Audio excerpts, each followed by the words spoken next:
Let's get started.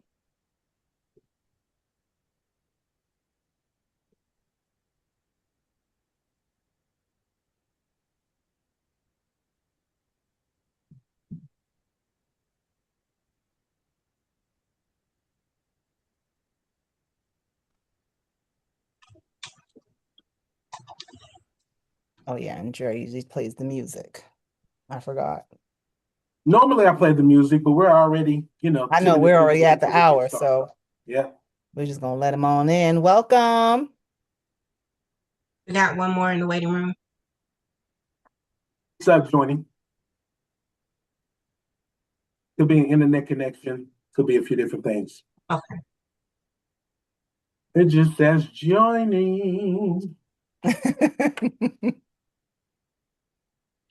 Looks like Jay saying, Mhm. All right. wonder why it is taking so long. It's got to be an internet connection. It's gotta be.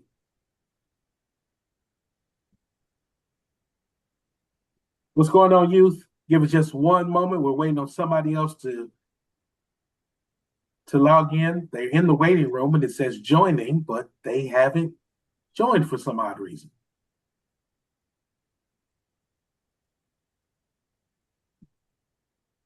And Dr. Kennedy, I will have the background music for next week. I mean, for tomorrow's class. I appreciate it. I didn't know we had ambiance. Mhm. Yeah, you're here during the 10-minute break that we take. Oh, we went down to 11. All I saw right. 12. Yeah, I think they may be having some problems joining. So, Okay. Dr. We can Kennedy, still. I'll turn it over to you.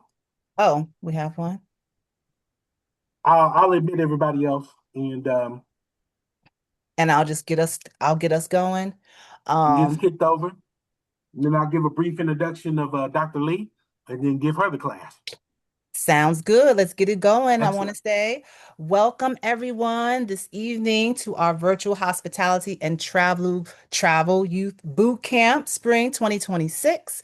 My name is Dr. Kennedy and I just want to give you your official welcome. We are super excited that you have joined us this evening and we anticipate that you guys I know I met a few of you from your final presentation at the last course. We just anticipate you guys really showing up, showing out, having a good time. And I'm just excited that you guys are going to be able to learn so many different things this cohort. All right, so before we get started, hold on, let me get to my next slide. I just want to go over some of our expectations while we spend these next several weeks together. All right, we have some mandatory expectations that we require of all of our scholars that has to do with student engagement. So, of course, number one, attendance. You have to be here, right?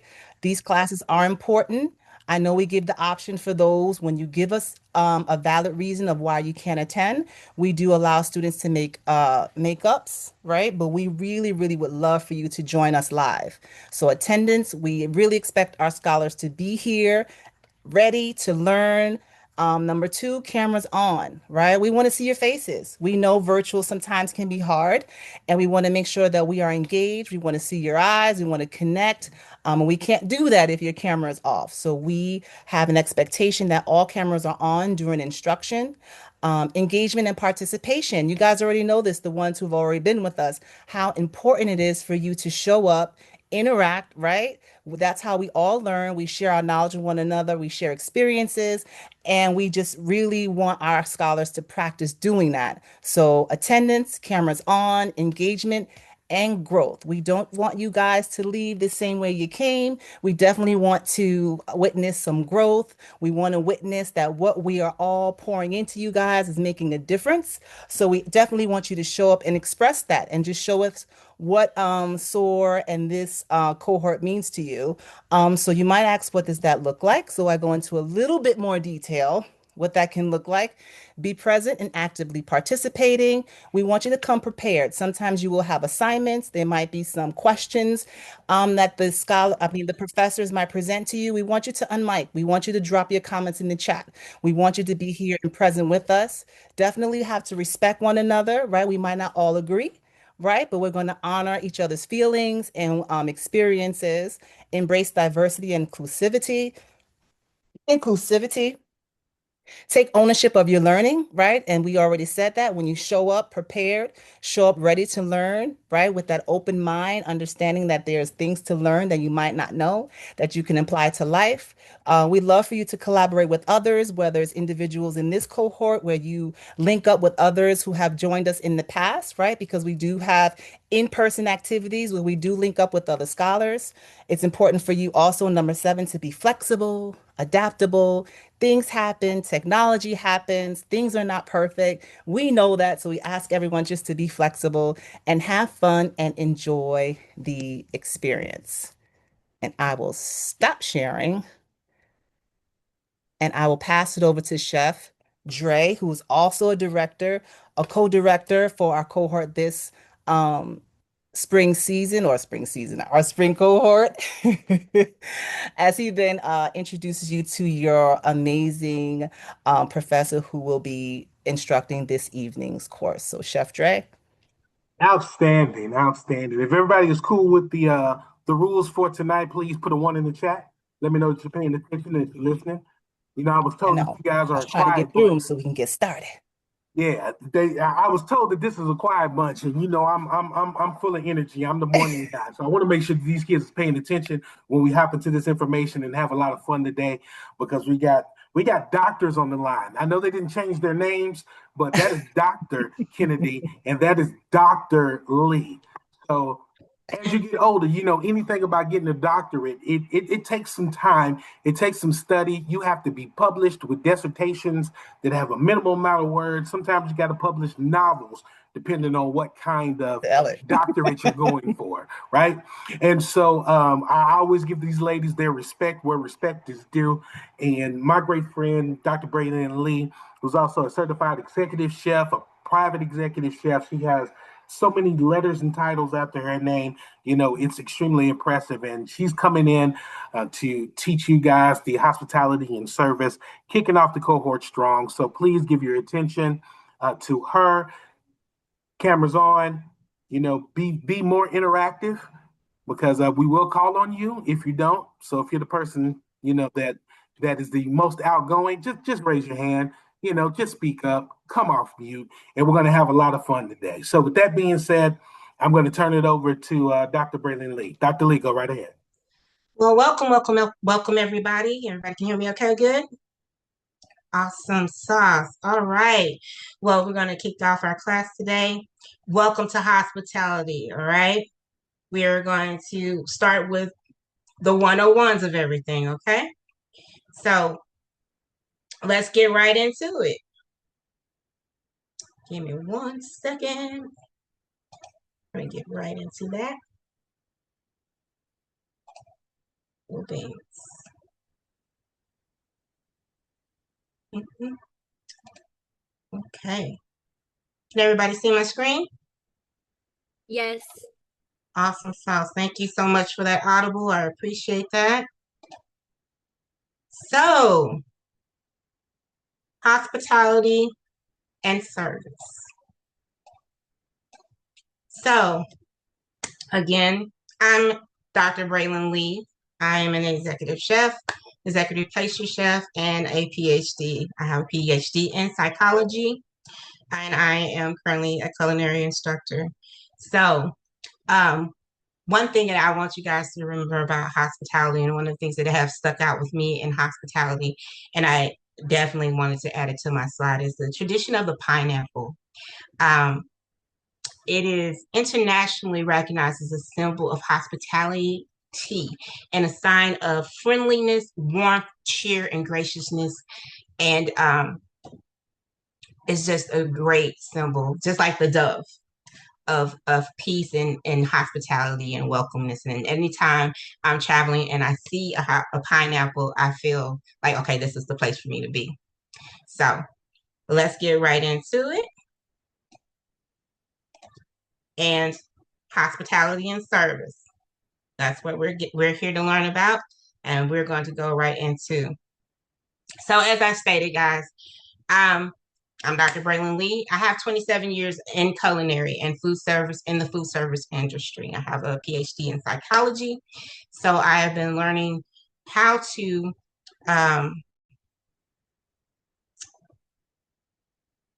do I put this? I've been learning how to read people and how they feel and how hospitality makes them feel, how that makes them feel good, and the ins and outs of what people feel when they are enjoying themselves. Okay. So I'm definitely qualified to help you with the 101s of this. I'm also a published author. I do believe in spreading healthy eating and healthy mindfulness about food. So I am the author of Wow Does It Taste Like Cardboard, a guide for type 1 and type 2 diabetes. And my hobbies are creating flavors and cooking, reading culinary and psychology materials, developing recipes for health and wellness. And of course, I love to travel. That is one of my favorite things. Just got back from a trip. So, next. So, I would like you guys to introduce yourselves to me. It's your turn to let me know about yourselves. You get 2 minutes. I want your name, your grade, hobbies, and what's your dream occupation so far. You know, mine has switched a couple of times, but right now, what do you believe your dream occupation is? And if you're ready, you can go ahead and raise your hand inside the chat, and I will call on you, and you can unmute your mic, and we can go from there. Don't be shy. Roxy raised her hand first. Roxy, go ahead. Come off mute. Okay, Roxy. Hi, my name is Roxy. I'm in 11th grade, and my hobbies are cooking, drawing, sketching, coloring, and I like a lot of jigsaw puzzling. Like I don't know how to explain it, but I like word like brain puzzles. And my dream occupation is I'm between three: a curator, an archivist, or a business administration, but in a museum. So and then a museum director or a museum admin. Oh, you like preserving history. I like that. Yes. All right. Thank you, Roxy. Who's next? Looks like Reem. Jalen. Who was it? Okay. Okay, there you go. So my name is Reem or Rima. I'm a senior, and my hobbies are probably playing soccer, cooking, baking, um, anything that like includes anything creative or crafty. I'm in for.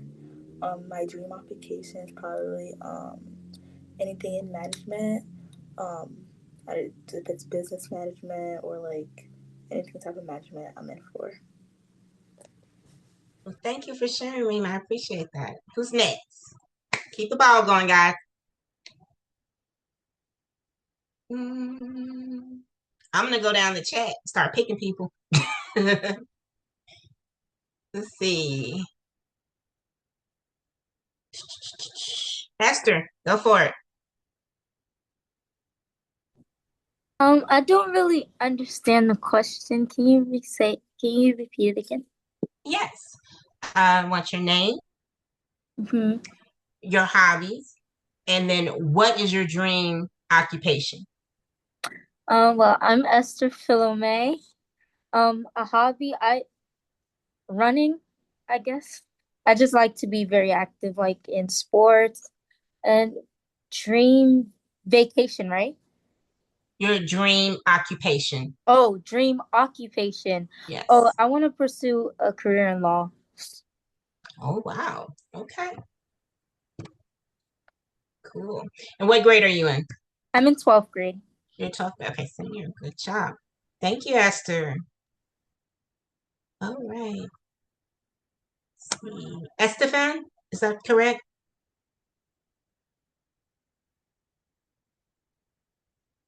Sarah? I'm sorry, am I pronouncing that right? Estefan. I mean, Estefan. Stephanie. Stephanie. I do apologize. Stephanie. Go for it, girl. You got Okay, it. well, my name is Stephanie. I'm in 10th grade. My hobbies are, I mean, I like to watch movies. I think that's a hobby. I think. Okay. Um, and I don't know what to do, like what I want to do when I get older, but probably something like business related. Okay. Cool. It's cool to not know right now. You're in the time where you're getting that chance to figure out. This is the time where you want to try new things. You want to learn new things. Some people had it all mapped out. I thought I did. I tried a whole bunch of stuff. Okay. So good job. Let's see who's next. I'm gonna pick a random real quick. Let's see. Caroline. Summer and Nevaeh, they both have raised their hands. Oh, Nabed. Okay, let's go. Summer and Nabed. Whoever opens up their chat first or their mic first. Hi, my name is Nabiha Lodi, and I'm in 11th grade. And my hobby is I play soccer, and my dream occupation is airline pilot. Wow. Okay. Travel, travel, travel. I like that. Okay, good job. Let's see. Summer. What's next, right?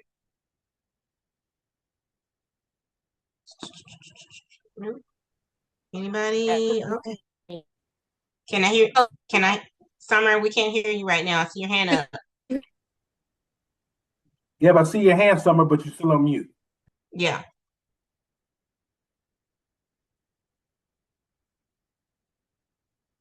It's all right, Dr. Lee. We'll No give worries. Summer a moment to come We'll back we'll in. come back to her. Chastity. How about you? Cassidy, that's Dr. Kennedy. Oh, I'm sorry. Sorry, I know She my name. looks so youthful. Kimberly, go for it.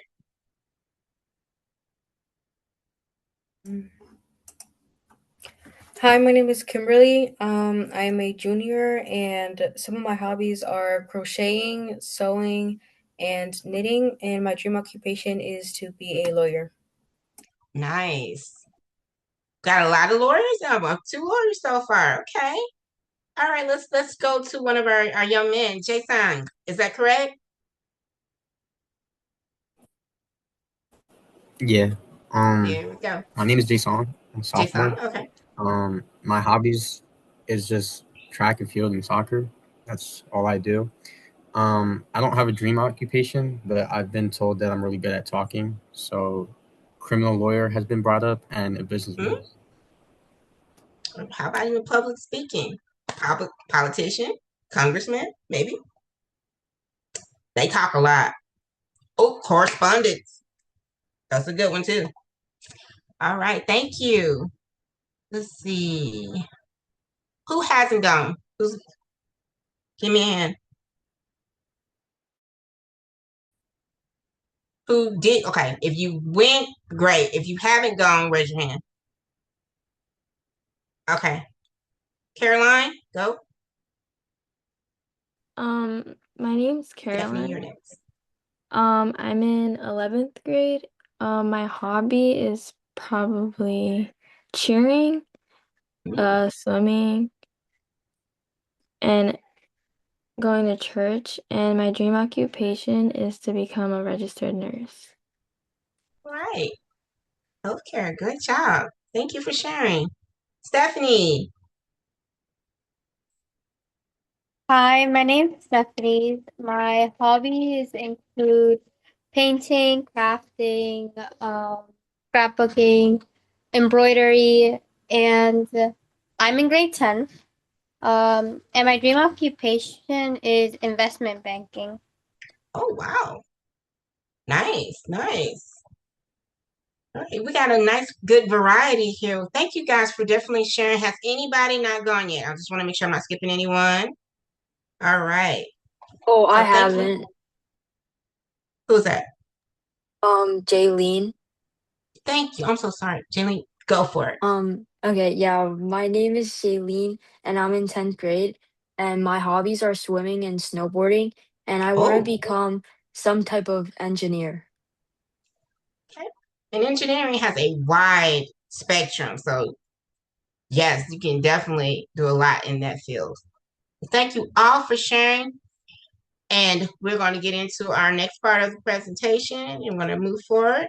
So, here we go. Just a second.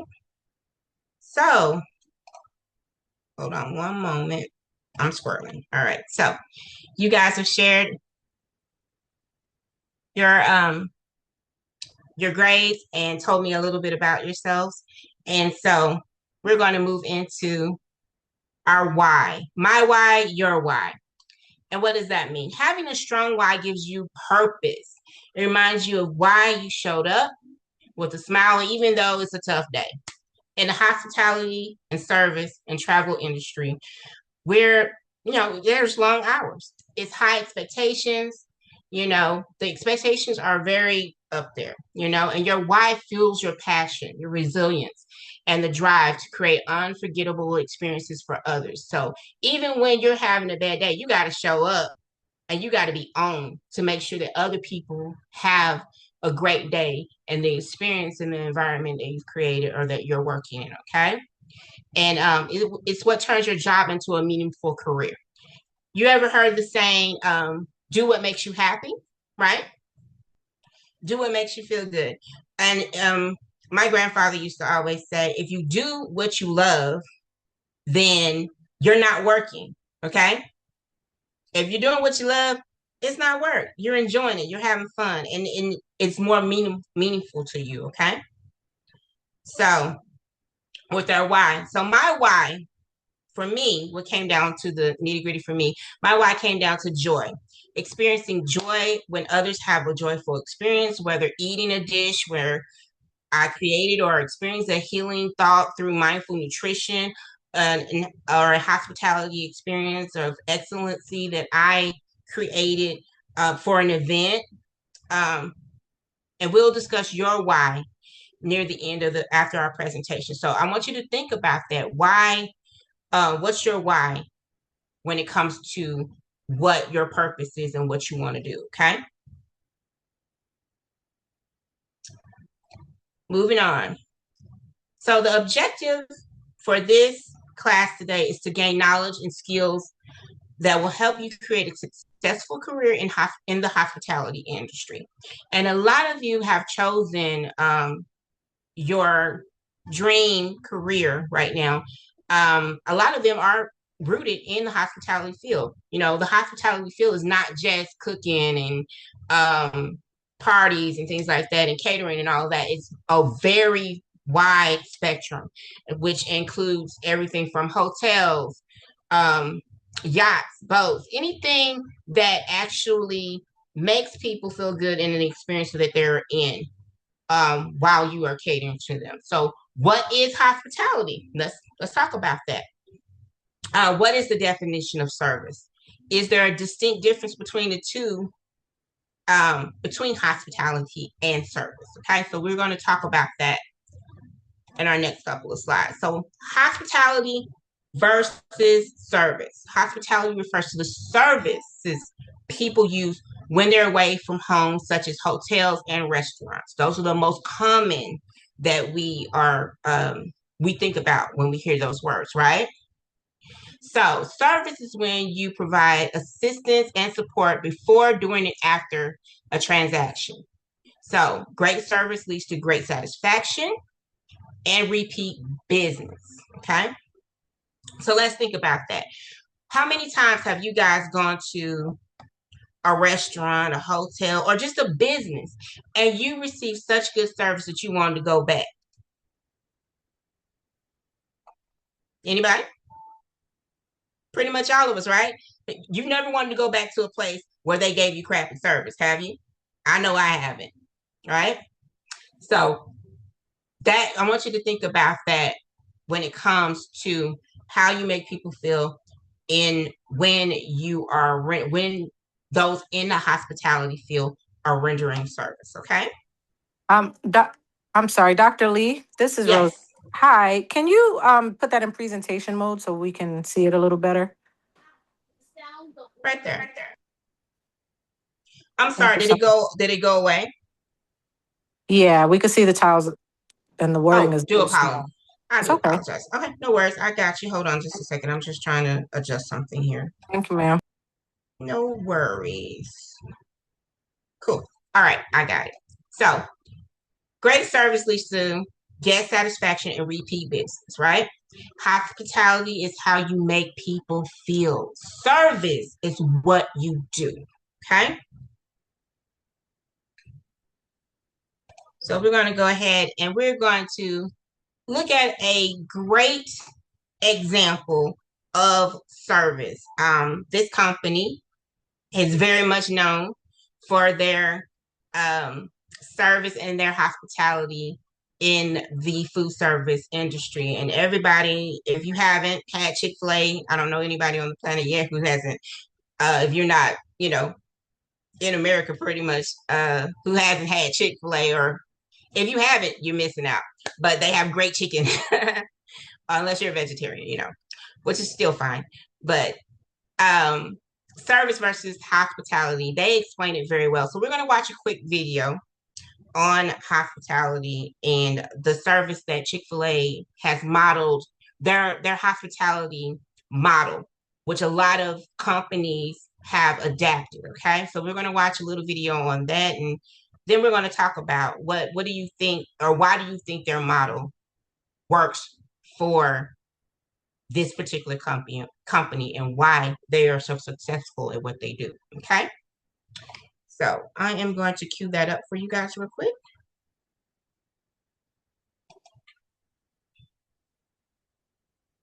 Just a second.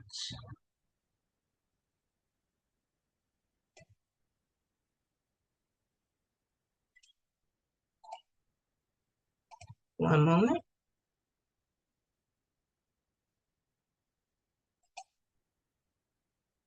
Everybody see my screen there? We can't. There we go. Yes. So how would you define hospitality? It can mean a lot of things to a lot of people. Hospitality at Chick-fil-A is about ensuring your guests feel cared for. When someone makes eye contact, offers a warm smile, a genuine greeting, and goes above and beyond to care for you, that's hospitality. For all of us at Chick-fil-A, hospitality is a part of who we are. It's woven into the history of our family business. Hospitality started with my granddad. He learned hospitality as a kid, serving guests in his home, and then later serving every single guest that walked through the front door of his restaurant. When Granddad said "my pleasure," he didn't just say it, he meant it. Uncle Dan took it one step further by looking at the biblical principle of going the second mile, based on Matthew 5:41, where it talks about when someone is forced to go 1 mile, go with them the second mile. We have an incredible opportunity each day to genuinely care for our guests. Go that second mile and make a difference. Our hospitality sets us apart. So what does this look like in a Chick-fil-A restaurant? Well, there's really two pieces that make up hospitality at Chick-fil-A: recipe for service and second mile service.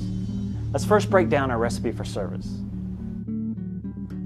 Just like we have a tried and true recipe for our craveable Chick-fil-A chicken sandwich, we have a tried and true recipe for our service. The recipe has two parts: the core 4 plus the 3 required second mile service behaviors. The first part of the recipe, the core 4, consists of creating eye contact, sharing a smile, speaking enthusiastically, and staying connected to make it personal. Then there's the second part, the 3 required second mile service behaviors: delivering meals for high needs guests, performing table touch-ins, and carrying large orders to cars. These 7 ingredients make up our recipe for service. They are required, and this is what guests tell us they love most about service at Chick-fil-A. Anything else for you, Mr. Brock? So that's our recipe for service. But the second piece of hospitality at Chick-fil-A is our second mile service. This is where we go above and beyond, putting your personal touch of hospitality in your restaurant.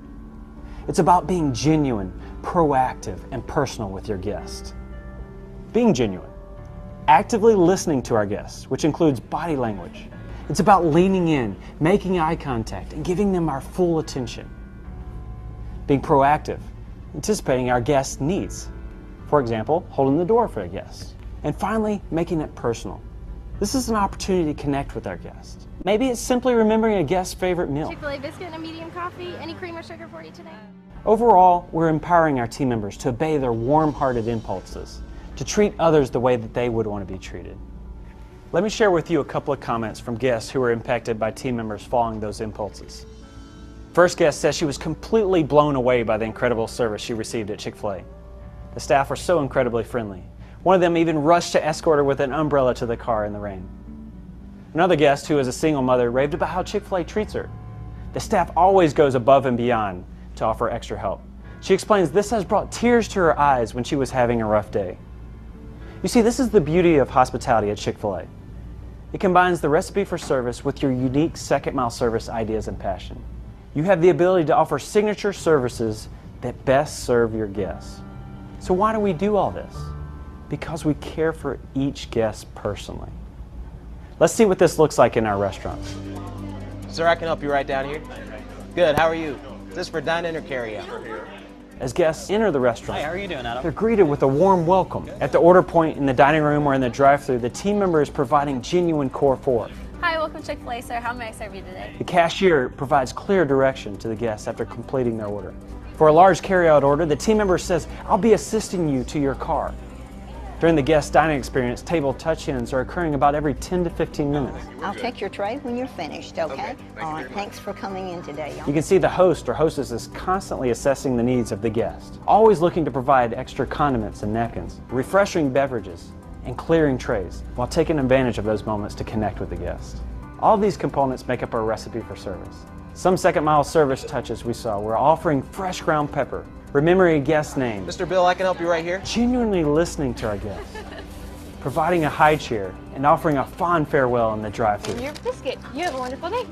The concept and heart behind hospitality is simple, but executing it consistently can be very difficult.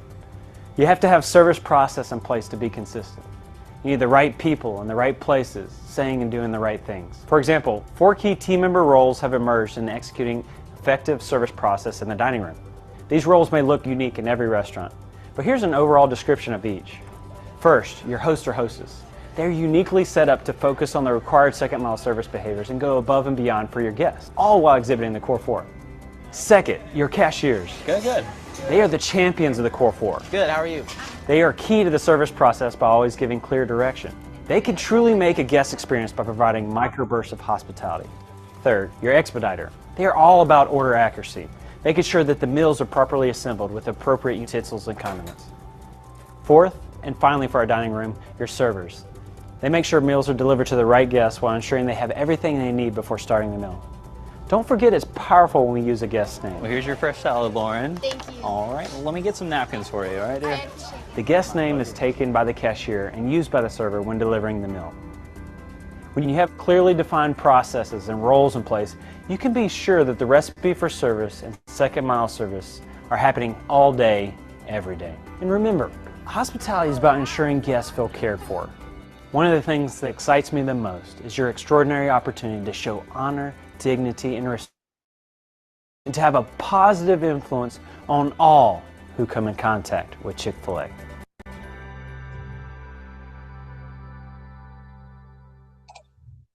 All right.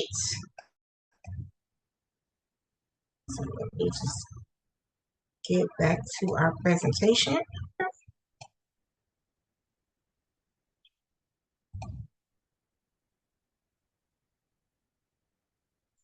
All righty.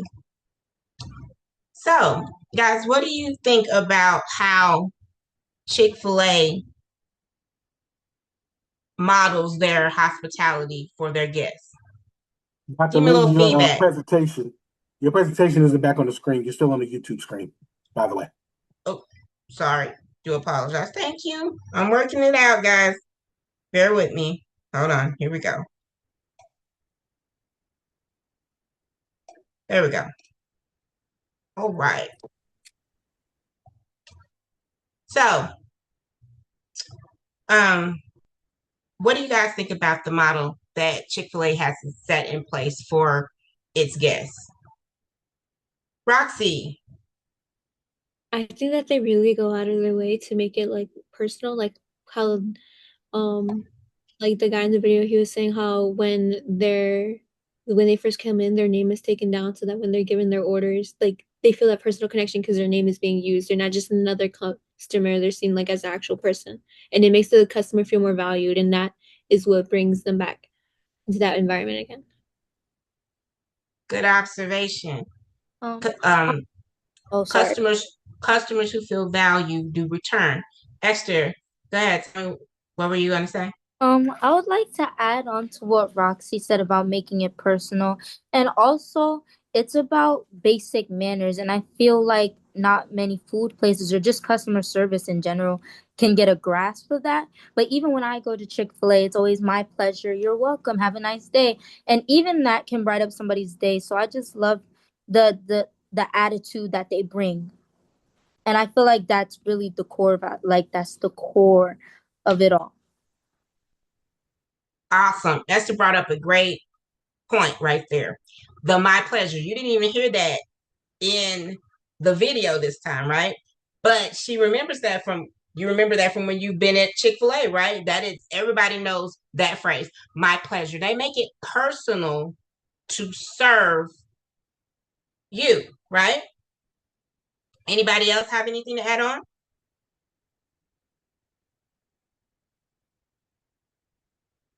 All right, good job, y'all. So we're gonna get back into it. Again, hold on a second.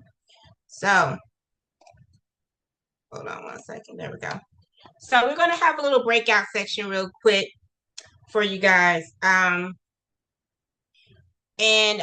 what I want you to think about in this little moment is how does personalized service such as My Pleasure enhance the customer's experience, which we just talked about, but I want you to go a little bit deeper into it. I want you to think about it just a little bit more, and other little small things that make an experience, whether it is at a restaurant, hotel, any place that you patronize, right? What do you think those little things do for the personal care of your guests? What specific behaviors, I can't talk today, demonstrate commitment to the hospitality? How might these be applied in other services and settings? So, like I said, think outside of the restaurant also. And then you're going to report back. And we're going to talk about that, okay? So I'm going to give you a moment to think about that. I am creating the breakout rooms now. Give me half a minute.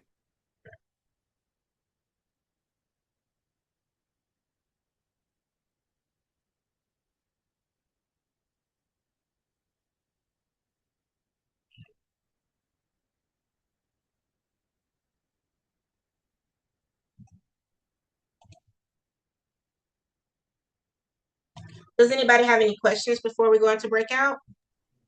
Can you go back to the last slide so I can write down the questions? Yes, definitely. Thank you.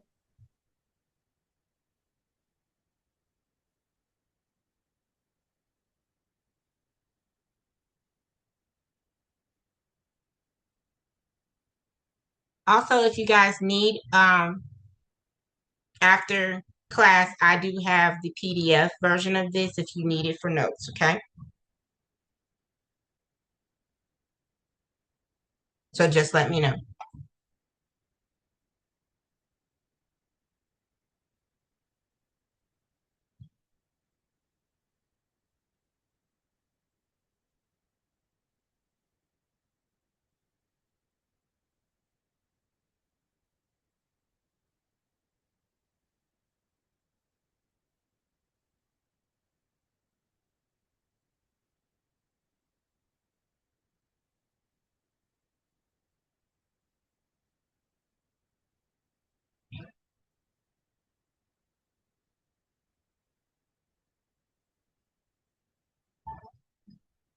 You guys can go ahead and start joining your breakout rooms.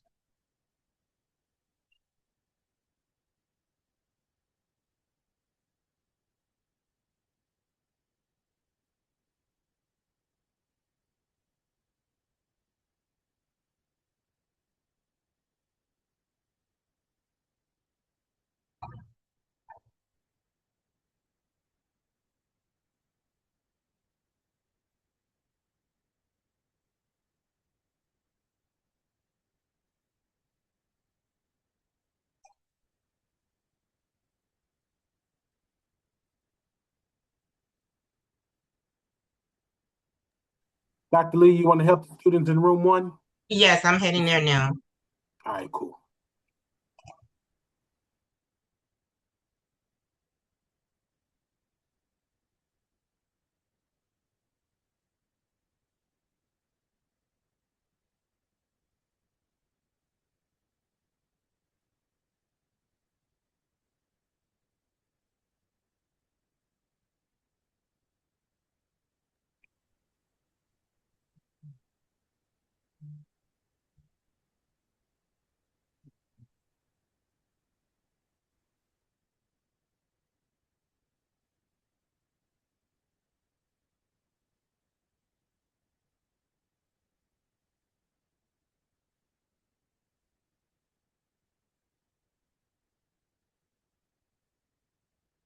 Did I join the room?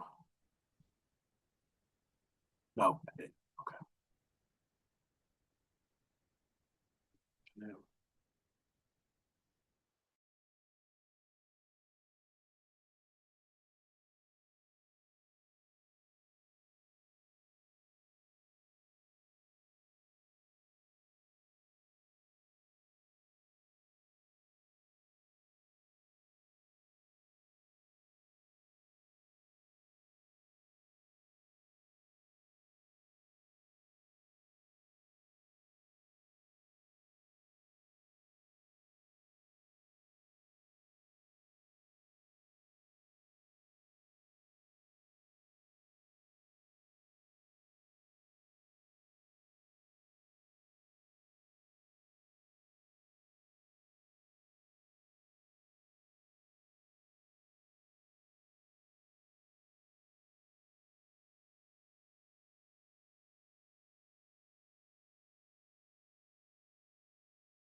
Oh, that wasn't long enough.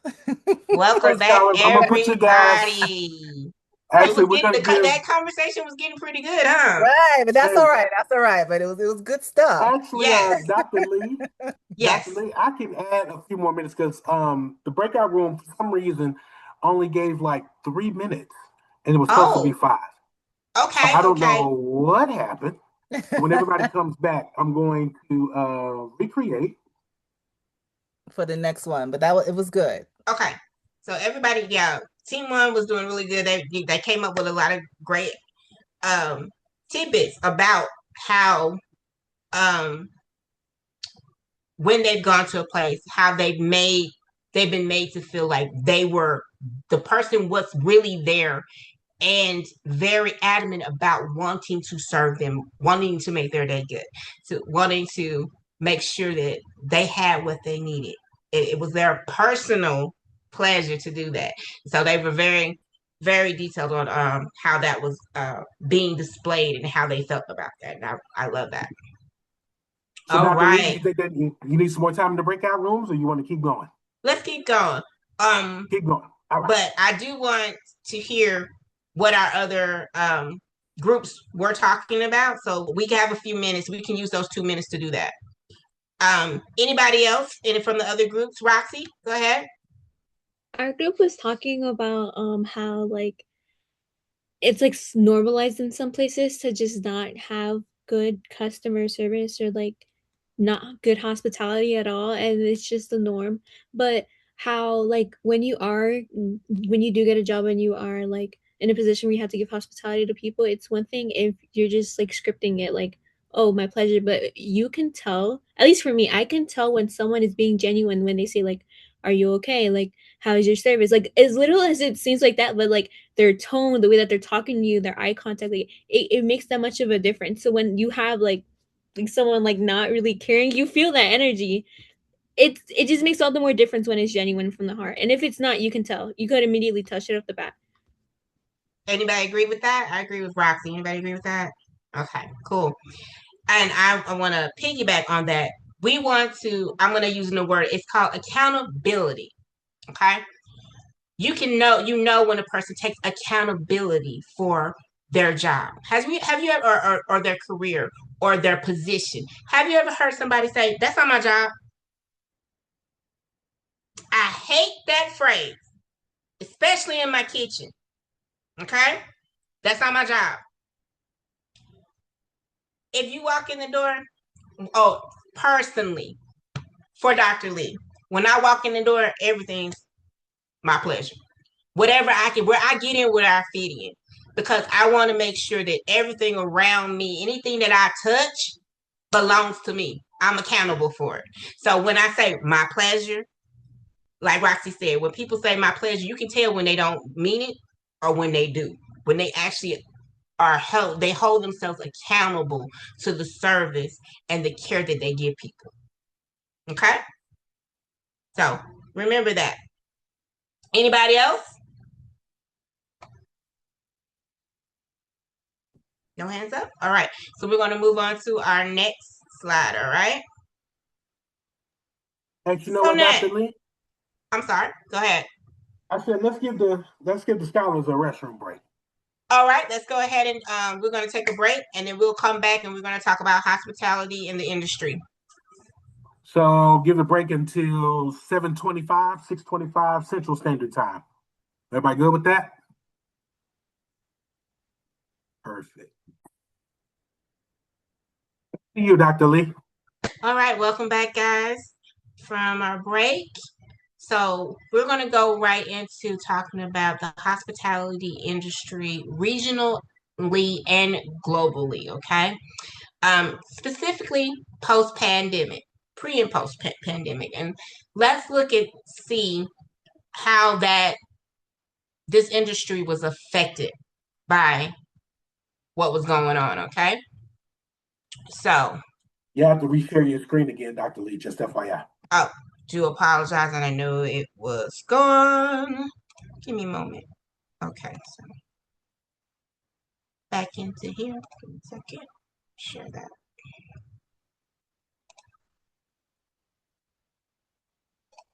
Ta-da!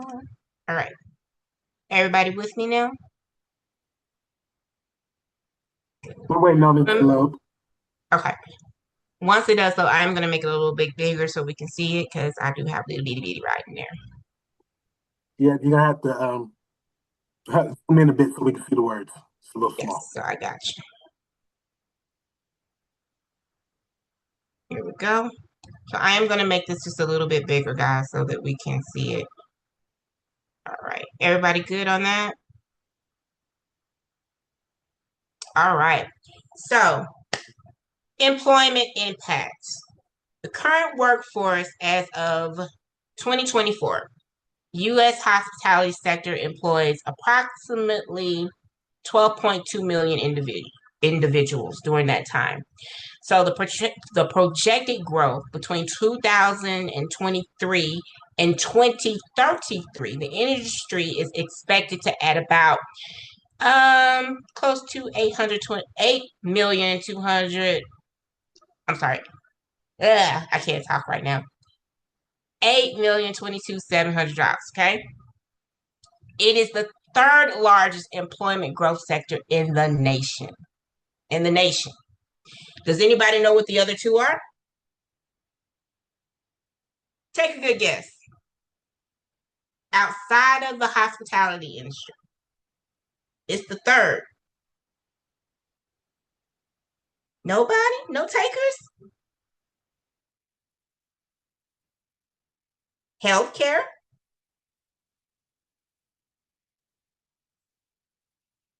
And I'm going to let you guys look up the other one. By the time it's over, by the time class is over with, I want somebody to tell me what that top one is, okay? Wait, can you repeat it? I want to switch it up. Say that again, Roxy. Can you repeat like what you were saying? I'm sorry. Okay, so let me go back to that slide. Give me just a second. I blocked myself here. All right. So the hospitality industry is number 3 in the top revenue. Okay, in top revenue in the country. Do you guys know what the other 2 are? Hospitality is number 3.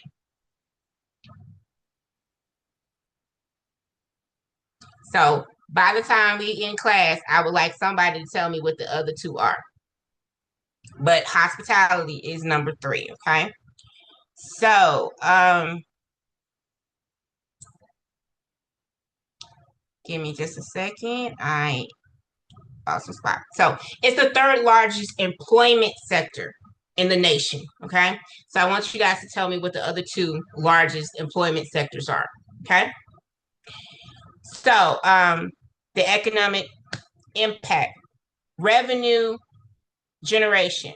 In 2024, U.S. hotels supported 1.7 trillion in business sales, encompassing direct and indirect economic activities, taxes, contributions. The industry is projected to generate over 55.46 billion in state and local taxes, and additionally 30.4 billion in federal taxes in 2025.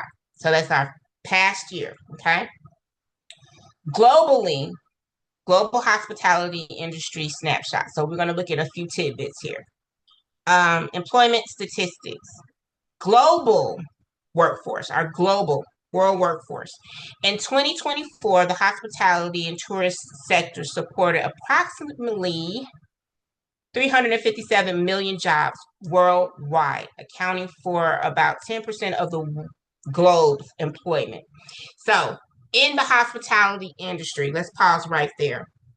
Jobs, that's not just restaurants and hotels. What else is embodied in that umbrella? Does anybody know? Hands up. Throw a couple at me. Nobody? Nobody even want to take a guess? Like Let's have some fun, guys. Who said that? Me, Roxy, hospitals. Would that be one? Hospitals, they have a hospitality sector, but I want you to think about what specifically in the hospital would be part of hospitality sector that's not food. Like their caregiving? Caregiving, I want you guys to think a little bit more retail. They give them clothes, nice socks to keep them warm at night, a nice place to sleep, extra covers, extra pillows, just to make them feel comfortable, almost like they're at home. But have you ever guys visited a friend or family member or anybody in the hospital and gone to the gift shop? That's hospitality, the gift shop. People go there, they purchase things for their loved ones, people they want to care for, to take and give them gifts, make them feel good, right? Have you ever been in a gift shop and somebody helped you pick out a gift or a card? That's hospitality. Okay. And yes, one of my very first jobs right out of culinary school, I was a food service director for a hospital. And this was a labor and delivery hospital that was high end. When I say the delivery rooms were hotel suites. And the care that was being given to the patients was modeled after a hotel with medical care. So yes, that is a good way of thinking outside of the box on that. But there are other umbrellas in hospitality that are outside of the hotel. What about the person who drives the shuttle to the hotel? That's hospitality. Car services. That's hospitality. If you're on an excursion, let's just say there's a catamaran, boat tours, things like that. All of those have levels of hospitality. So you want to I want you guys to think outside of the box. Because, yes, most of the time we do think restaurants, we think hotels, we think um, that umbrella, but there's a lot that falls underneath that umbrella, okay? All right, Hey, 10%. Dr. Lee, Yeah. I'm gonna take a quick break. Do me a favor. I notice everyone is enjoying their favorite snack. Put in the chat what snack you're doing. This is hospitality and travel. I see a lot of chewing, a lot of snacks, and I want somebody's baklava or popcorn. I know somebody is eating something that they want to share with Chef Dre. So just put it in the chat. If you're snacking on something, I want to know what you're snacking on. Back to you, Dr. Lee. Okay. All right. So, like as I stated, 10% of that global employment. So we're going to go into economic contributions. Global GDP impact. The sector. Come on, Bree. Give me just a second, guys. I hit my little scroll button there. Let's do this. Not that. And I have a touch screen. All right, so I got it. So back to our I lost some spot. Give me just a second. I'm getting there, y'all. I'm getting there. All right, so our GDP impact. The sector contributed 11.1 trillion to the global GDP in 2024, representing again 10% of the world's economic standpoint. Future growth projections. Let's go into that. I am literally trying to let me see. There we go. Roll this up so I can see everything without switching to the next slide. That's what I'm trying to do. Work with me, guys. Come on. I'm gonna try that one more time. There we go. I got it. She's got it fixed. All right. So the future growth projections, which is into the next 20 years, 2030, our next 10, actually, our next 10 to 12 years. Future growth projections, global outlook between 2022 and 2032. The travel and tourism industry is anticipated to grow at an annual rate of about 5.8%, outpacing the projected global economic growth rate of 2.7. So what they're saying in this is that the need for hospitality is going to outgrow the capacity of the people that are going to want it. It's going to be that popular. It's going to be like almost like a staple. People are going to want to relax. They're going to need to. So in the next from 2022 to 2032, which would be like a 10-year gap. And that 10-year gap, the anticipation and the growth rate of the need of hospitality is going to grow at 5.8% versus the economy. So people's needs to want to relax, to be pampered, to be comfortable is going a good part of that money that's going into the workforce, the money that is being generated by people who want that, they are going to be spending their money on that. A good part of the economic growth rate is going to be going to that, okay? Because people want to chill. They paying taxes, they stressed out, they want to go have some fun, right? So the U.S. hotel sector, and industry is expected to see a 1.5 growth in revenue per available rooms. RevPAR, okay? In 2025, which was last year, we're right there, okay? With continued expansion driven by factors like technology, integration, sustainability, incentives. So let's talk about that. Let's take a little snapshot of that and let's zoom in on that. Technology, integrations. What right now is taking over everything that we do that is embedded almost in everything we do? from our phones to our computers to how we interact with each other. AI. AI. It is being applied to a lot of our industries' technology in hospitality.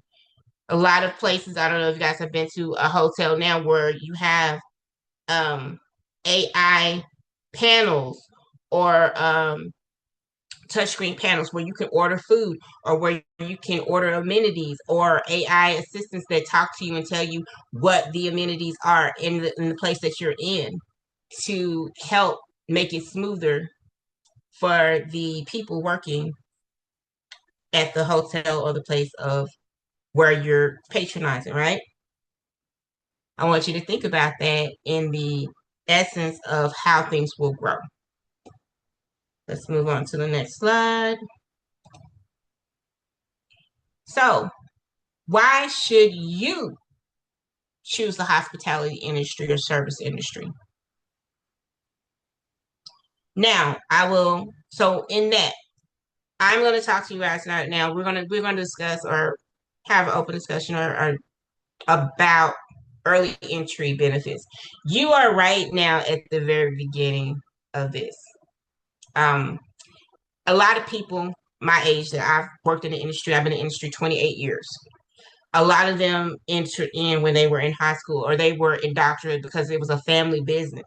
Their family owned a restaurant, their family owned a hotel, their family owned some kind of service that worked in a tourist area or where they dealt with people that needed those services. So, early entry benefits for high school students. So, at this young age, you get a diverse career path, economic resilience. So that means you get to see how things grow from the beginning to the end. You get to work your way through that and see how the impact of a business changes in their environment. Okay. Skill development. You learn a lot of great skills that you can take on to other things, like disciplines. Learning how to cook, learning how to serve others teaches you a discipline that you can take into other fields and other industries. Networking opportunities. One of my favorite stories told to me by a very prominent chef, Chef Ron Dupree, was telling us, me and a couple of students, about how he would just go and want to take the trash out at the kitchen, just sweep up, do things. And he talked to the chefs and he networked and that's how he got his way into the kitchen to learn. And talking to those chefs helped him get his next job in another kitchen and education and so forth and moving down the system, networking opportunities, how to talk, how to sell yourself, how to put your skill set out that you've learned. And it also gives you career flexibility. You have two doctors in the room. We weren't always doctors, and I'm pretty sure have worked in other fields that are outside of food. Some people have always worked in food. I haven't. It gives you career flexibility. Like I said, as you guys have seen on my bio, I have a lot of hats, but I guarantee you I can walk into pretty much any hospitality building. I can work the front to the back because I've been able to work in the field and have flexibility to do that. But you are able at a young age to learn a lot of different skills so that you can move around and be in this. The more you know, the more you can grow, right? So this is a good entry into that. Let's see. Actually, what do you guys think about that? I would like to get some feedback on that.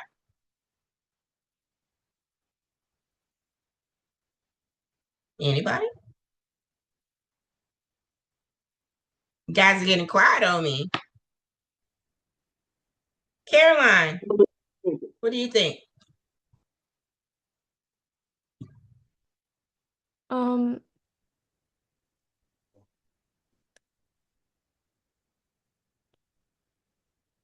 Could you repeat the question? So, I was asking you guys, how does working in the hospitality field translate into other jobs? The skill sets that you would learn at an early age right now, working in hospitality, how do you think that can translate into other jobs and career flexibility for you? What skills do you think you would learn and develop that you can take away to other places? Mm,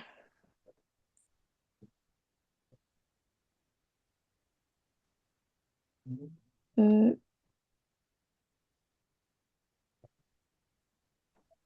So, Dr. Lee, really quickly, and this is important. This is a very important question because this is something that we ask the students the very last um, the very last block for the fundamentals of business.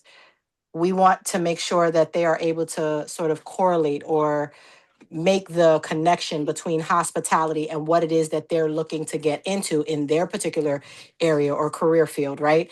So this is that question, guys. How do you think it relates, or how do you see the relevance, and what area do you see a relevance in what you're looking to do and the hospitality industry as a whole? Is that what you're asking, Dr. Lee? Pretty much. So yes, what skill sets being in hospitality or starting hospitality at a young age, thinking about what you want to grow into or what fields you guys want to go to, because some of you don't even want to be in hospitality, but if you started in this field, what are the things that you think you could take away from this to expand upon in the fields that you want to go into? I'm going to pause right there on that question. I want you guys I'm going to give you a little time to think Yeah, about it. you actually have some hands up, Dr. Lee. I'm sorry. Yeah, I'm going there. I did see Okay. it. I did see Roxy's hand go up, and I did see another hand go up. Who was the two hands that I saw go up? I see Roxy's hand up. Roxy, go ahead. I think the biggest thing you could take away from hospitality and service is task prioritization. Because when you're in hospitality and service, like everything's kind of thrown at you. So learning, like, even if they come at different times, learning, okay, I need to do this first and this and this, that's something you will take in everyday life. Like, out of everything, I think to me, like, that is the one I would take, like, the biggest or the most. Good job. Summer, I saw your hand up. Could you hear me? There you go. I can hear you now. Go ahead. Okay. I feel like I can get better with communication because like when you're working with like in hospitality, it's like a bunch of people and like things don't really go smoothly if it's like just by yourself. Like you must work along with like other people working in the same like building as you so that it can run smoothly, and then that could help me for like what I want to do too. Because I want to be a biologist, and you have to work along with other people. So I feel like that could be a skill. That's an awesome takeaway right there. Thank you for sharing that. Um, Very good. I like how you guys thought about that. And like I said, entering into hospitality at a young age, you learn those skills and you have time to develop them and take them to um, other fields. Esther, go ahead. Hi. Well, since I want to pursue a career in law, I was thinking of the things that would better suit me, and I really feel like communication is a really important part, but it's not only about communication, but I think it's listening to the needs of what the person is telling you, especially if you're going to have clients or people that you're performing services for. And one last thing is really like abiding to their needs. Just going back to the example of Chick-fil-A, thinking about, okay, it's my pleasure to serve you. Let me like let me provide you with what you need, what you want. So I feel like those three really suit what I want to do in my career. And I really think that this can really pass on to when I actually start getting real jobs. Awesome. That is a great answer. I'm loving how you guys are thinking. Roxy? Yeah. Danny, no. Um, one thing I can say I took away from it was I've learned how to think on my feet, and I've learned how to problem solve. Critical thinking is a skill set that I took away from working in the hospitality industry. All right, so we're going to move on to the next slide, guys. I'm loving how you guys are interacting with this. Great job. So I'm going to downsize this because it's still a little big. So your why. We're at your why. Okay. Choose a job you love, and you will never have to work a day in your life. Confucius. Your why will sustain you in the dog days of your career choice. Not the money, not the fame, but the love of what you do. Do you guys agree with that? I guess personally, I'm one of those people. I wouldn't be in this for 28 years if I didn't like what I do. If I didn't love what I do. Personally, in culinary school, and Chef Dre can definitely vouch for this on this because we graduated from the same alma mater, the Cordon Bleu. Um, in um our intro in our orientation class, and our orientation, we are sitting there, and the chef says, "Look to your left, look to the person next to you may not be there in about 3 weeks or so."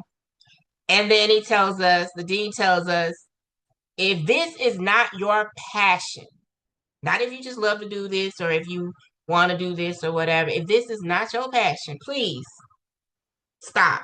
Save your money. This is not the field for you. This is not what you want to do. Because it's long hours, it's little pay in the very beginning if you don't put drive into it. And when you get home at the end of the night, you're not going to want to pop popcorn. So if you don't love this, if this is not your passion, please don't waste your money.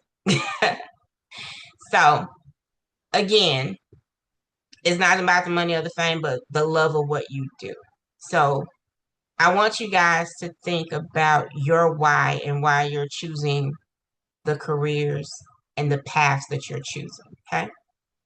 And we're gonna discuss those in just a moment. Okay. I want you to marinate on that.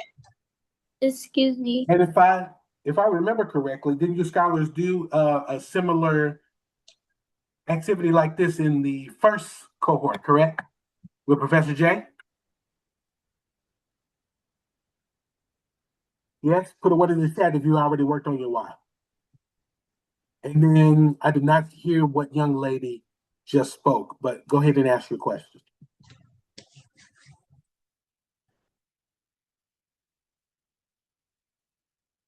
Who was asking a question? Actually, I would like to. Anybody want to share their why?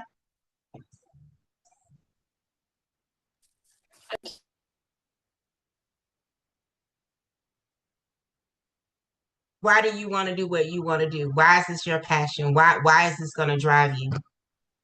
Roxy, see your hand up.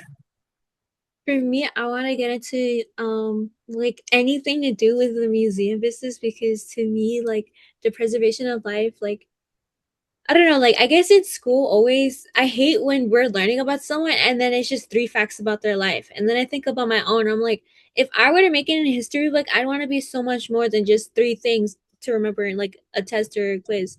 And I think that the preservation of life is just so beautiful, and like it'll never be something that'll just stop fascinating me. Like, there's so much to learn every single day. And when you sit there and you see it physically, like, this was once the shirt of someone, these were once the shoes of someone, this was once the sword of someone, it makes you think this is real and it's beautiful. And like, I don't know, like, to me it's just like absolutely inspiring and amazing, and it's just amazing for me. That is so awesome. All right, Summer.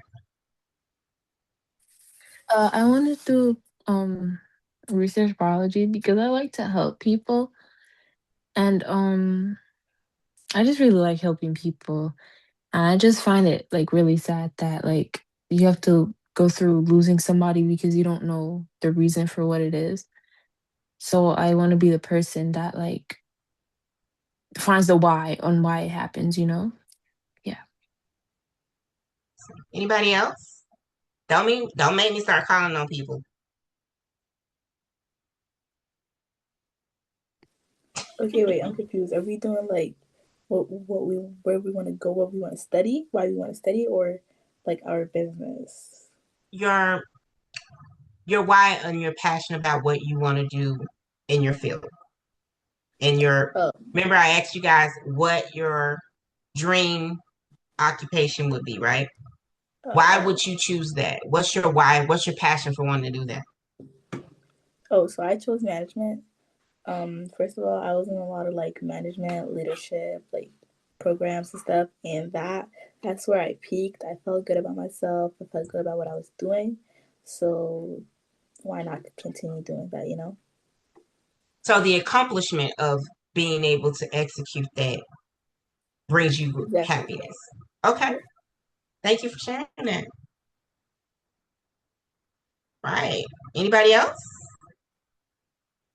Don't be shy. All right. Thank you, everybody who did share their why. Awesome. We're going to move on to the next slide. We got one more video that we're going to watch, and we're going to revisit Chick-fil-A. We're going to define the second mile service in our own words. We're going to have a little assignment that we're going to work on. I'll go into that after we watch the video. So I want you guys to take away a little bit more information from that. We're going to go right into the video, and I'll share that with you guys in just a second. Give me one moment. And make sure you hit share sound on Zoom, okay?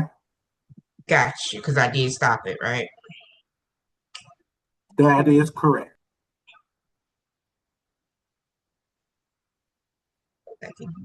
Just a second. Kind of stuff.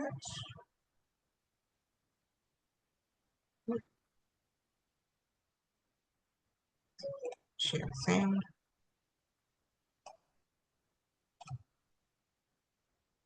All right.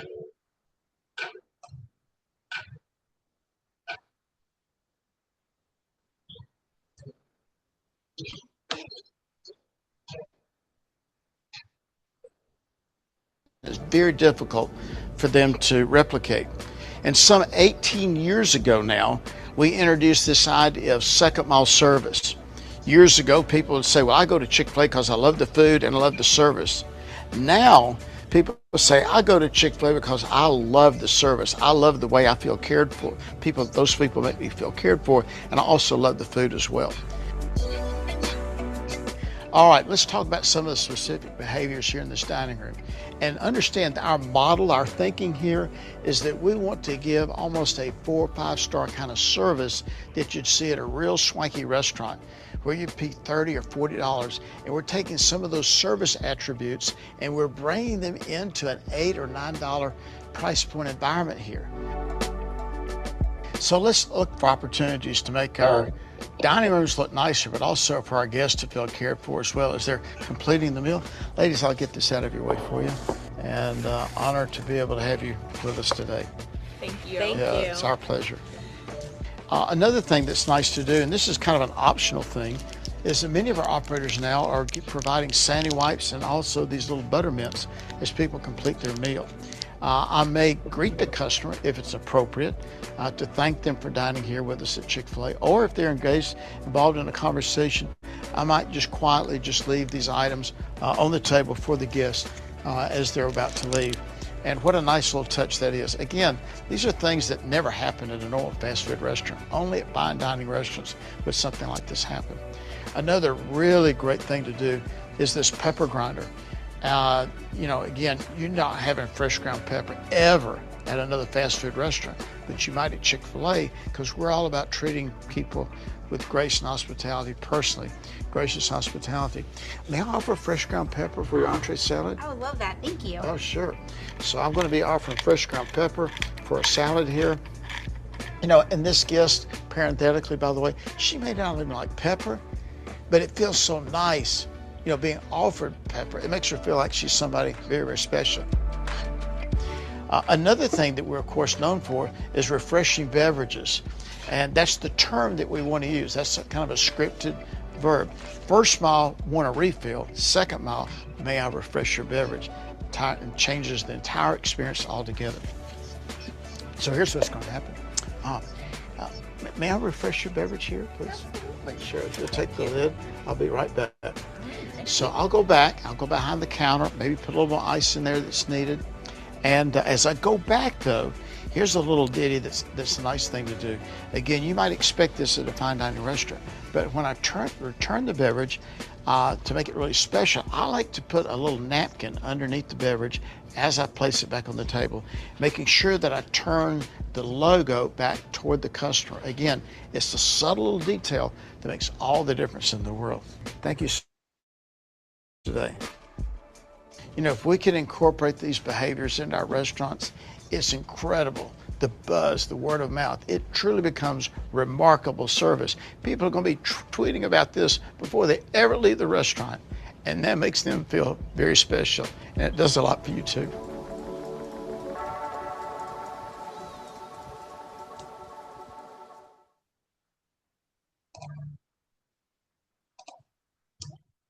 Okay, sorry guys, hold on just a second. Let me get rid of that.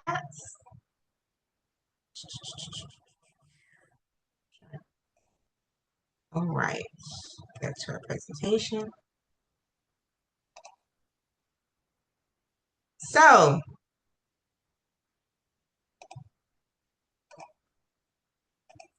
getting back to our presentation. There we go. So, for your homework assignment, and it's a written response, you guys will turn that in, and I'll go over that in a moment where to turn that into. But what first thing I want you to do is define second mile service in your own words. How does this concept go beyond standard customer service practice? 2, real world application. Describe a time when you experienced or observed a second mile service in any setting. What impact did it have on your participation of the service, your perception of the service, how the person participated with you and or treated you during that time? Your perception of the service provider, okay? 3, personal implementation. As a future hospitality professional, how can you incorporate second mile service into your daily interactions with guests? Identifying potential challenges in delivering the level of service and propose strategies to overcome them. So look at those challenges. See what bumps and bruises you may fall into or come up against, and how could you get around that? How can you make that work for you and have a great outcome? All right. Comparative analysis. Compare Chick-fil-A's approach to customer service with that of another hospitality organization you are familiar with. What similarities and differences can you identify in their service and their philosophies? Any questions? Now, I'm going to add one caveat to this, because many of you went through the business and entrepreneurship portion with Dr. J and the other professors from the first half. So there's a number 3 where it says personal implementation about future hospitality professional for the second mile service. How would you incorporate that second mile service into the business or the career you're going into? Because I know some of you guys have started businesses, got business plans, are looking to be entrepreneurs, not only in hospitality, but in various fields. And some of you have career aspirations. So when you get to that question number 3, for the ones that are really honing in on that business portion of the business and hospitality, I want you to connect that second mile service to the business idea or career that you have. Everything else, follow the homework assignment. When you get to that personal, as a future professional, how can you incorporate a second mile service into your daily interaction, with people in your business? If that makes sense, put a 1 in the chat for me. I want to make sure. And if you have any questions, go ahead and ask. Good job. So yes, like a lot of you have stated that you're not your dream job is not in hospitality, but these are core values that we can use even in those fields. Okay, so definitely add that to number 3 for Chef um, Andre. I think that's a great piggyback on the assignment. All right. And again, if you guys do need the PDF for the slideshow, I have that. I can email that definitely. We're So going that to you can have those. upload it the Google Classroom so they can be able to look at it as well. Okay. Thank you, Chef. All right. Next slide.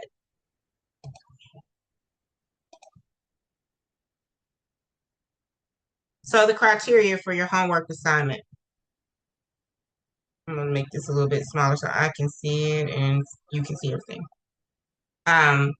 Your homework assignment criteria and submission requirements.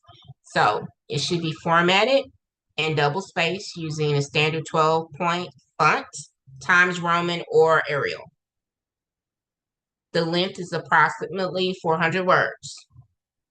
The due date, Chef, when would you like this turned in?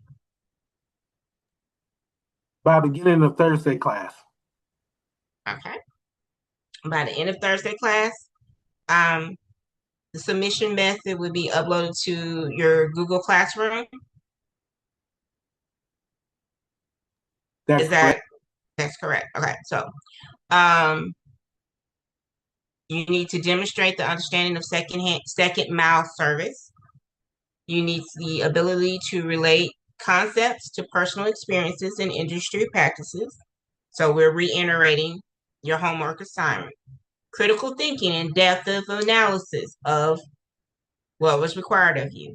Clarity, coherence, organization in your writing. You definitely need to have full thoughts.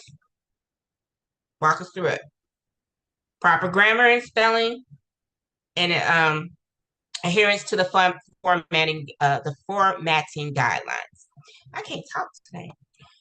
All right, so those are your guidelines for your homework. And last but not least,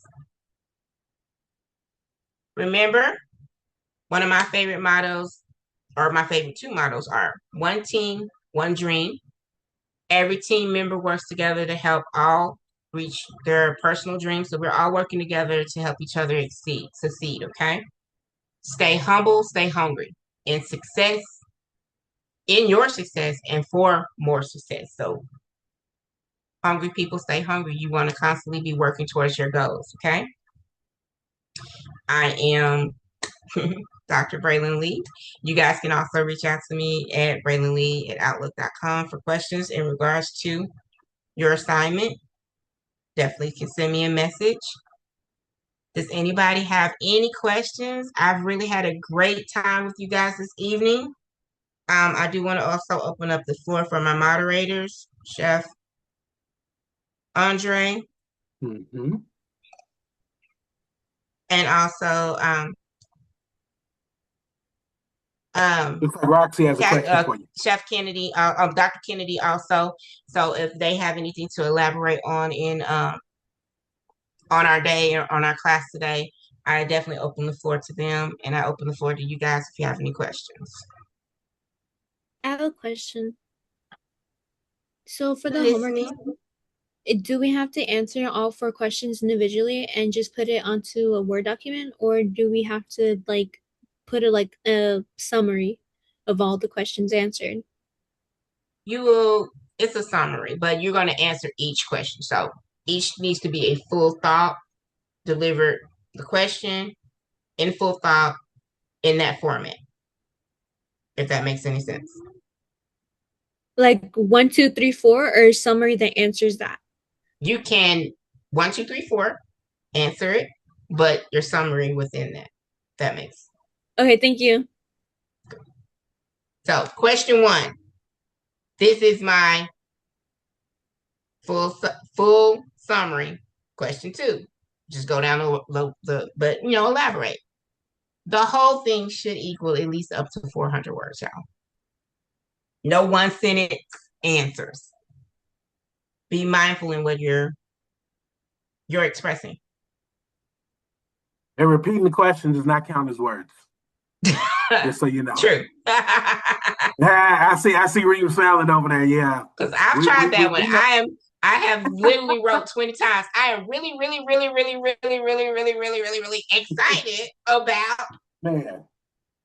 Yeah, I've tried getting away with that one. We've been through that college route and we've done that.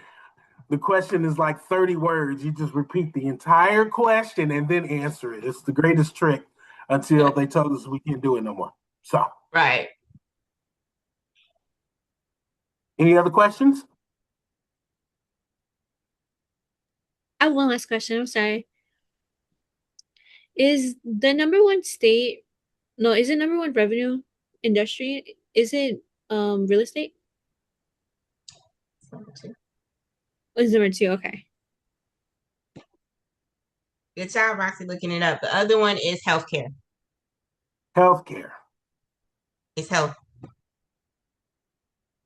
Healthcare is number 1. Pharmaceuticals. Pharmaceuticals, exactly. Specifically, yes. But that is the umbrella of pharmaceuticals. It is. So you have healthcare / pharmaceuticals, real estate, and hospitality. People want to feel good. They want to live long. They want a roof over their head. They want to buy up land. And then they want to go and relax and be pampered. And eat. Yeah. 100% of people eat. Excellent. So if there are no other questions, Dr. Kennedy, you ready? Yes, sir. I'm here.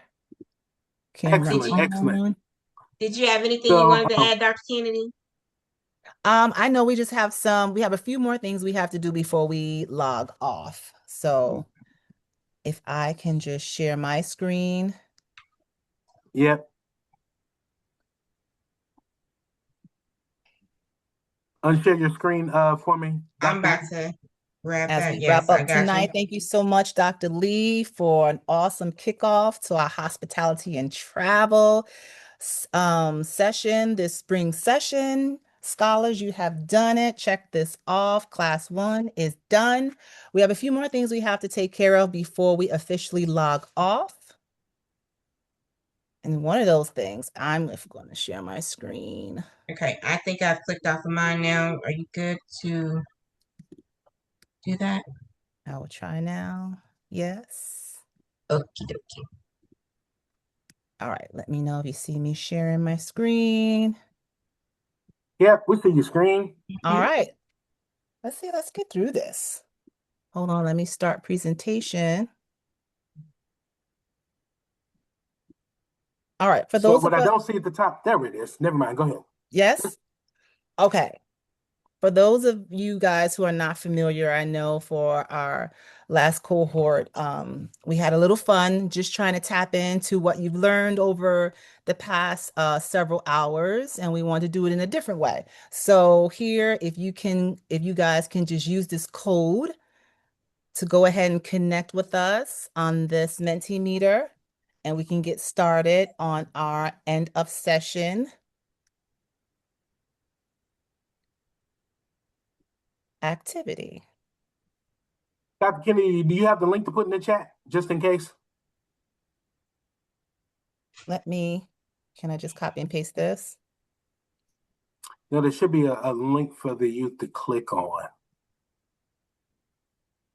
Okay, let me get out of. If not, y'all can go to mentimeter.com and click that code. The code is here. The barcode should have been here. That's what I don't see. I think if you unshare, Chastity, you'll have, you see the link up at the top left? The 3-line, nope. To the right, right, yeah. Right above it. Next to right above settings. it. Yeah, Keep next to going that up. little copy. There you go. Yep. There you go. Hit copy.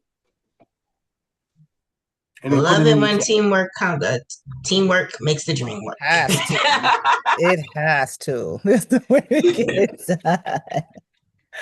Okay, I've dropped that link in the chat for those of you who want to just click on the link. Others who know how to get to the website and want to enter the code, we have more than one way for you guys to join us to participate. I will go ahead and put myself back in presentation mode and hit the next slide.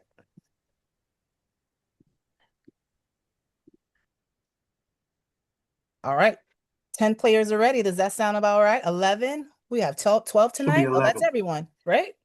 Should be 11. Oh, Am I mute? No, it could be 11 or 12. Hold on, let me go back and look one more time. It's 12. all right. We have 12 players 12. who are ready. Let's go ahead and start. Answer quickly to get more points. First question is on the screen. Let's go.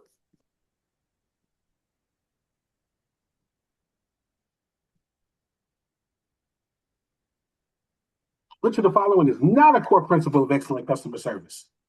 Everyone has voted. Nice job. Outstanding. Nice job, 12. Let's go. Everybody getting it right. Let's go. All right, next slide. Question number 2. Oh, I have to hit start. There we go. I do my part. What is the primary goal of hospitality in the service industry?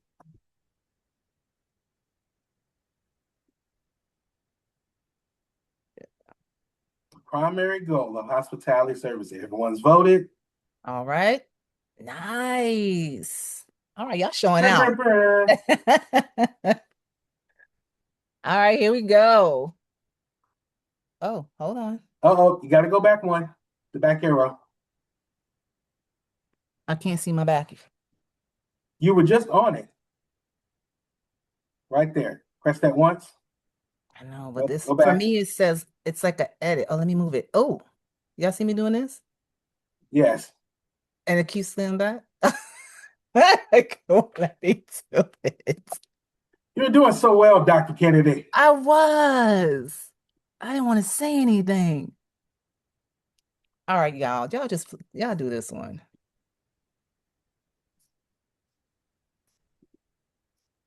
And this is paused on me now. That's all right. We'll skip to 4. Give you all the points for number 3. That's on me. What is the importance of effective communication in the hospitality industry? Strong relationships with guests, prevents misunderstandings, ensures efficient operations. Right. All of Everyone the has above. voted. Let's see. All right. All of the above. Okay, that was split. Yeah. All right, number 5. Start quiz. How can a hospitality professional handle a difficult guest situation? Ooh. Arguing with the guest? Ignoring the guest? Remaining calm and professional? Everyone is voting. Nice job. Absolutely. Great job. Great job. Number 6. What is the significance of nonverbal communication in the hospitality industry? Convey messages that words cannot, insignificant compared to verbal, only important in certain cultures, it's not relevant to customer service. Let's see. Everyone has voted. Dun, dun, dun, dun. Okay. You know what? I'll take 10. For the 2, y'all know what the answer is. Convey messages that words cannot. All right. Number 7. What is meant by going the extra mile in hospitality? Basic services, exceeding expectations, charging extra fees, minimizing interactions. Everyone has voted. All right. Outstanding, exceeding expectations. Beautiful. Number 8.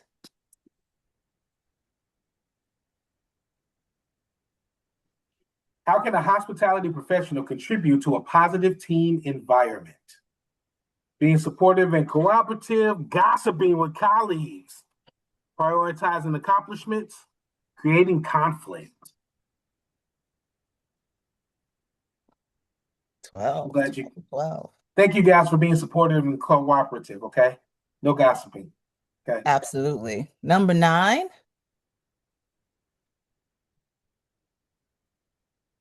What is the importance of cultural awareness in the hospitality industry? That's a good one. Businesses to cater to a diverse clientele, relevant customer service. Only important in international settings, it's a barrier to effective communication. Everyone has voted. Let's see the results. It allows businesses to cater to diverse clientele. Absolutely. And I believe this is our final question. Mm-hmm. Let's start the quiz. How can technology be used to enhance the guest experience in the hospitality industry? Through online booking, limiting guest access, replacing humans, technology has no role. All right, waiting on one more. Oh, somebody didn't get the answer in time. Oh, they ran out of time. All right, let's check out this leaderboard. All right, let's see. Who do you guys think it is? The winner is dun, dun, dun, dun, dun, Stephanie. Nice job. Let's go, Stephanie. Nice job, guys. Excellent. All right, I don't want to. Excellent. Nice job. All right, stop sharing. Okay, Dr. Lee, your stuff is still shared. Hold on. Right, and it's okay. I think I'm able to share.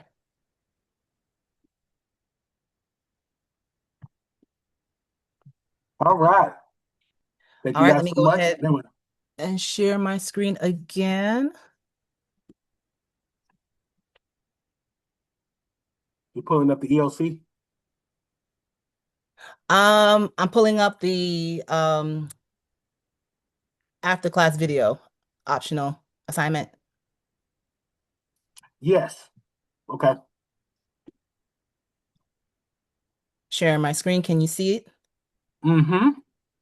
All right, so we're doing something a little different for this spring session. And it's just in wanting to help you guys get as much practice as you can with public speaking. We know that there is an end of course assignment, and it doesn't matter which one you choose, both involve some type of public speaking. And we know with public speaking, the more you do it, the easier it can be. So we thought it would be a good idea if you guys wanted to. This is an optional assignment for you to record yourself talking about what you've learned after each class, short video, introduce yourself, talk about what the class was about, something that stood out to you in that class, relate it to a real world experience or present a question that you have, and then definitely concluding that video, right? We just don't want you to end it. It needs to be like an official conclusion to your video. Here are the 5 items that have to be included in that video. It will also be in your Google Classroom, but I really hope, right? It's optional, but I'm hoping that everyone takes this opportunity to go ahead, record yourself, get that practice in, right? Because this is what we're expecting at the end of the course. Practice with your public speaking, presenting, introducing yourself, and just getting comfortable speaking to your phone or your camera, speaking your thoughts and ideas, and making sure that this is something that's worth presenting when the end of the course comes near. Okay, so we just wanted to get that out. You don't have to take a picture of it, but we wanted to put that out there starting tonight. So you'll get the link, if you don't already, it should be in the email, to the Google Classroom. You have your homework assignment from Dr. Lee. You'll also have this optional assignment, but I'm hoping that you choose to do it. Okay? Any questions about that optional assignment? If we do it, where can we hand it in or like submit it? Yes, good question. When you go to the Google Classroom, there's going to be an assignment called H&T in Action, Learning Out Loud, LOL, and you will submit it in that section in your Google Classroom. Thank you. No problem.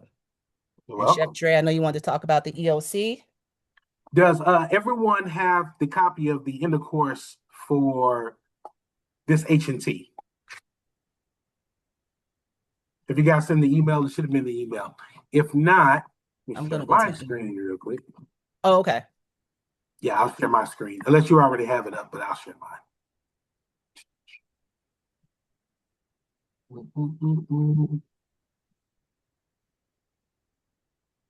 Come on.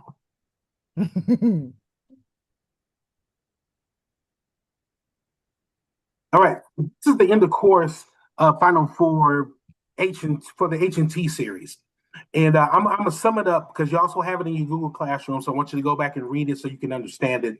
But with the end of this particular course, you're going to do two things. You're either going to plan a dream vacation, and with that dream vacation, it's going to be a full travel itinerary. So it's going to be the destination, the duration, the travel times, the budgets. You're going to have to put a little research into this, which is why we're telling you so early. And each one of the classes is going to build on top of this. So even if you're going into entrepreneurship or you go the career path of working, both this is still required for when you do any kind of travel. You want to know where you're staying, you want to know how much it's going to cost, where you're going to travel, what you're going to do when you get there. And so you'll have an opportunity to do that. Flights and transportation, accommodations, who's going with you, itinerary, attractions, activities, research top activities, safety and health. There might be certain qualifications. Some places you got to get a visa to visit, some places you don't. But you can pick anywhere that's on the globe to do this. And as you go through the rest of the H&T courses, each class is going to build on that. Well, you'll have the information that you need. Like Rosie's class is going to be about travel and tourism. My class is going to be about culinary fundamentals. Then we have a baking class. We got a restaurant and operations class. Tomorrow and Thursday's class is both about hotel operations and lodging. So you'll be able to build upon to get to this EOC, which is going to be a public speech presentation as one option, and then a reflection at the end.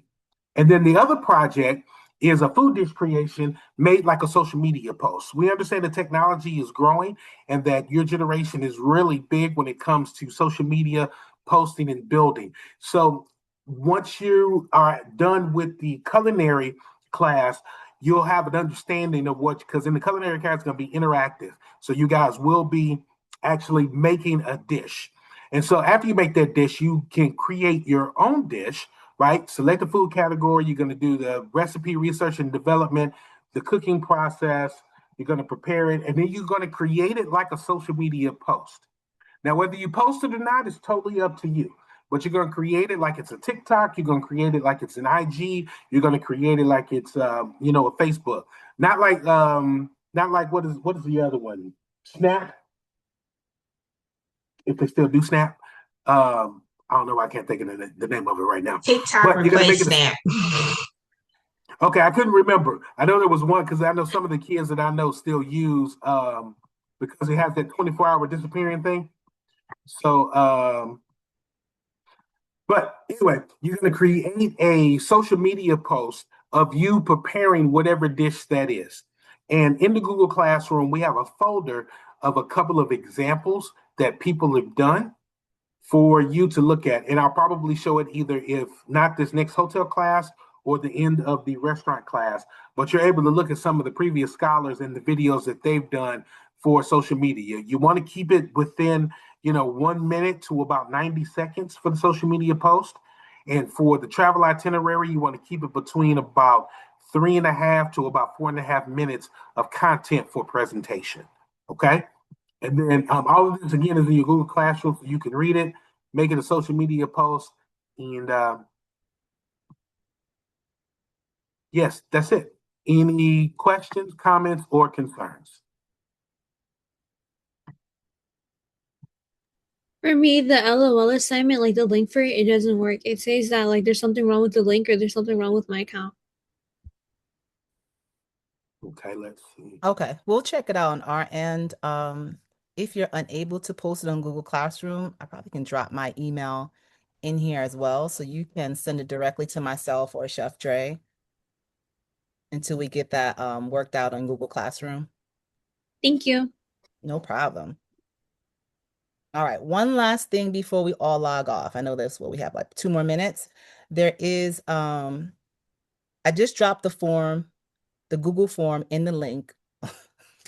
It's late for me. In the chat, the Google link in the chat. Google link in the chat for our survey for tonight's class. So you can complete that very short survey. We value this information as well as your opinion to help us always refine and make things better for our scholars. Excellent. And once you guys are done with that, you have an incredible night. We'll see you tomorrow, same time, same link. We got a very impactful class from another impactful teacher that's going to be talking about hotel operations and lodging. And so it's going to be a 2-part class. So you won't have the evaluation for that one until the end of Thursday. It's Thursday's class, which is why the homework assignment for today isn't due until Thursday. Make sense? Hey, Rosie says, thank you, Dr. Lee.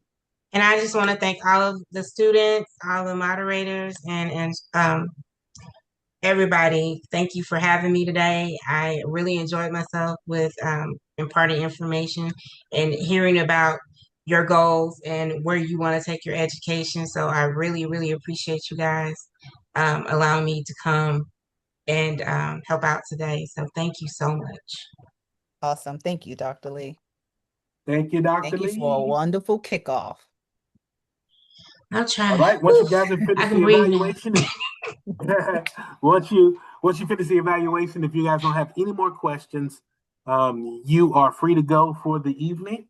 Yes, I've dropped my email in the chat just in case you can't upload into Google Classroom, but we're going to work on that tonight so that you should be able to. But if not, you can just send it to my email. Yeah, Chastity, I did try the link for the Google form. We're just gonna have to go back and see because it didn't open for myself either. All right. Yep. I love technology. Always. Good night, guys. Thank you so much. Thank you, guys. Good night, everybody. Good night. See you tomorrow. Rosie, send me some pizza. Oh, I forgot to send y'all the after. Oh my gosh. It was good though. We finished it. Oh, it was so I can't believe my niece didn't take a picture for me. That's all right. You forgot she was on the phone with my sister. I'm so sorry, guys, but it was good. I'll let y'all know that. I Dr. bet it Lee, thank you so was. much. This was awesome. And it ties right into the class I'll be teaching on travel and tourism. So